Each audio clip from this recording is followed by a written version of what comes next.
السلام عليكم ورحمة الله وبركاته. الحمد لله القائل: أعوذ بالله من الشيطان الرجيم.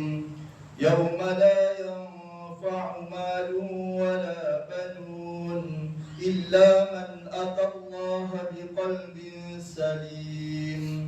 أشهد أن لا إله إلا الله وحده لا شريك له، وأشهد أن محمدا عبده ورسوله. اللهم صل وسلم على سيدنا محمد وعلى آله وصحبه أجمعين. أما بعد، فيا أيها المسلمون اتقوا الله، أوصيكم وإياي بتقوى الله، فقد فاز المتقون. قال الله تعالى: يا أيها الذين آمنوا اتقوا الله حق تقاته ولا تموتن إلا وأنتم مسلمون.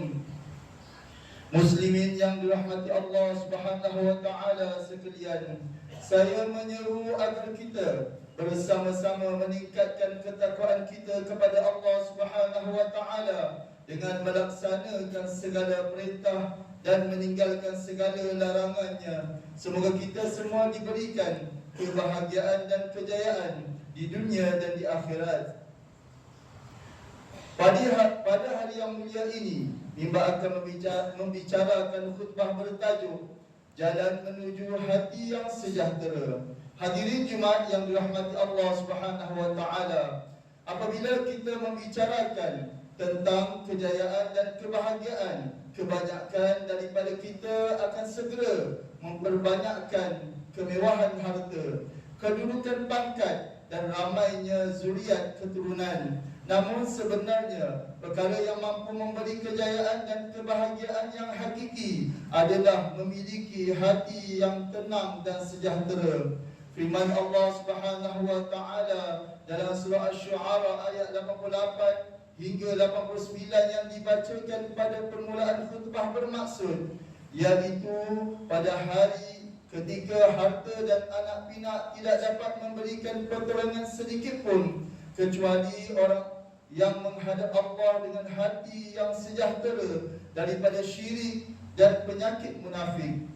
Imam Al-Baidawi dalam tafsirnya menjelaskan bahawa pada hari kiamat nanti, kemewahan harta dan ramainya zuriat tidak akan menjamin keselamatan daripada azab Allah Subhanahu wa taala, melainkan bagi mereka yang hatinya sejahtera daripada kekufuran dan kecenderungan maksiat.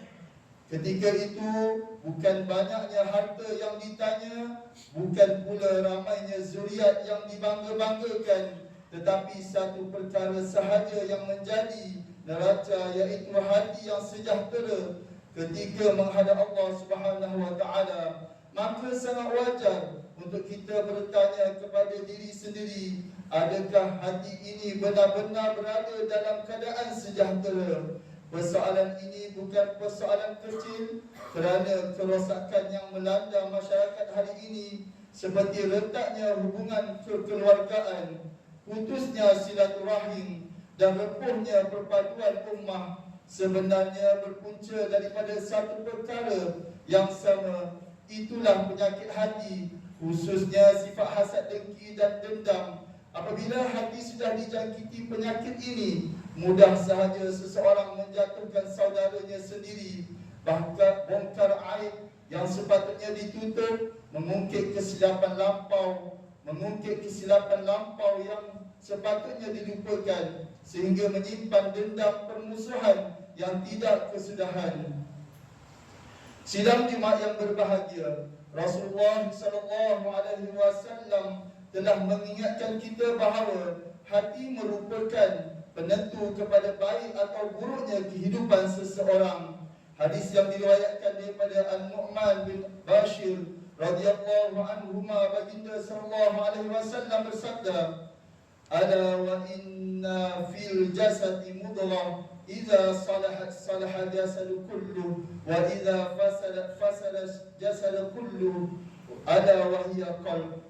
Ketahuilah bahawa dalam tubuh manusia terdapat seketul daging. Apabila ia baik, maka baiklah seluruh tubuhnya. Apabila ia rosak, maka rosaklah seluruh tubuhnya. Ketahuilah, itulah hati. Riwayat Al-Bukhari dan Muslim. Hadis ini mengajar satu hakikat yang mendalam, bahawa segala tingkah laku manusia baik atau buruk, taat atau maksiat sebenarnya bermula daripada hati. Apabila hati dipenuhi keimanan, kecintaan dan ketakwaan kepada Allah Subhanahu wa taala, seluruh anggota tubuh akan patuh, tunduk dan cenderung kepada ketaatan. Namun sebaliknya, sekira hati telah dikuasai hawa nafsu, hasad, dengki dan dendam, seluruh anggota tubuh turut menjadi hamba kepada maksiat dan permusuhan. Tambahan pula, pada zaman kini yang tidak terlepas daripada penggunaan media sosial, segala perasaan hasad dan tidak senang hati diluahkan tanpa berfikir panjang dan ditularkan tanpa usul periksa. Kata-kata kesat dilemparkan di ruang-ruang komen seolah-olah tidak akan dihitung dan dipertanggungjawabkan kelak. Berhati-hatilah dengan media sosial, kerana walaupun ia banyak membantu memudahkan urusan kita, ia juga boleh menjadi beban dosa kepada kita jika kita disalahgunakan. Sidang Jumaat yang dikasihi Allah Subhanahu wa taala, Islam mengajar bahawa hati yang bersih tidak lahir dengan dirinya, sebaliknya menuntut proses penyucian jiwa, iaitu takziyatun nafs, iaitu usaha membersihkan jiwa daripada sifat tercela seperti hasad, dengki, riak, takbur dan dendam. Lalu hiasilah dengan sifat mulia seperti syukur, sabar, tawaduk dan kasih sayang melalui mujahadah, melawan hawa nafsu serta memperbanyakkan ibadah dan amal soleh. Penyucian jiwa inilah antara tujuan utama pengutusan Rasulullah SAW.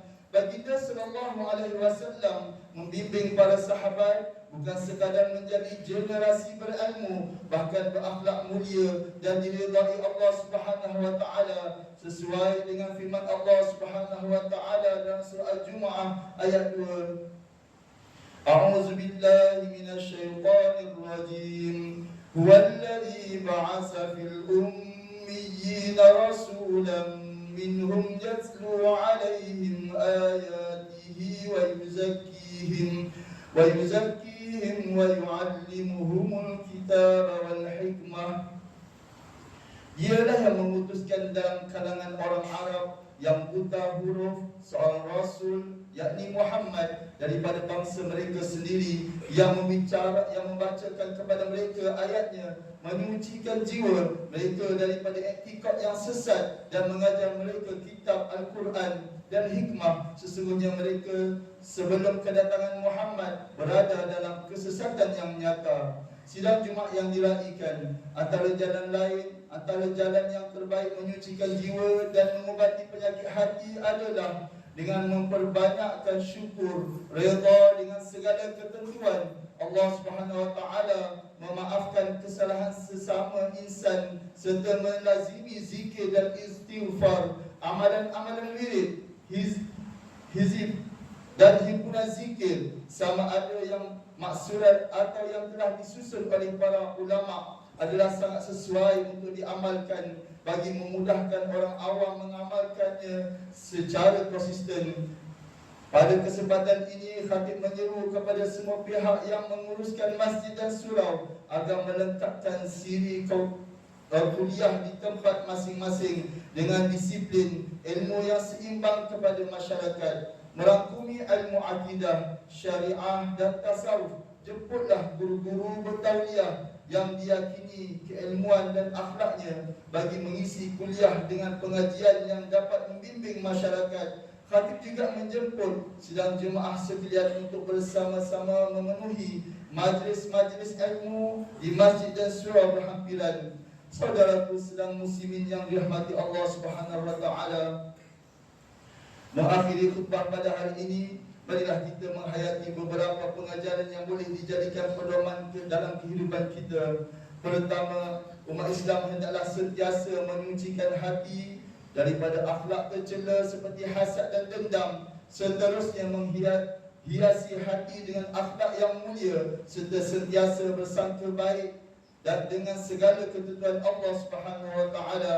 Kedua, umat Islam hendaklah sentiasa muhasabah dan bersungguh-sungguh memperbanyakkan ibadah serta amalan soleh sebagai jalan membentuk hati yang sejahtera. Ketiga, umat Islam hendaklah mengimaratkan masjid dan surau dengan menghadiri majlis ilmu agar dapat melahirkan individu yang berilmu, membentuk jiwa yang sejahtera, seterusnya melahirkan masyarakat harmoni yang berakhlak mulia. A'udzu billahi minasyaitonir rajim. Qad aflaha man tazakka wa qad khaba man dassaha.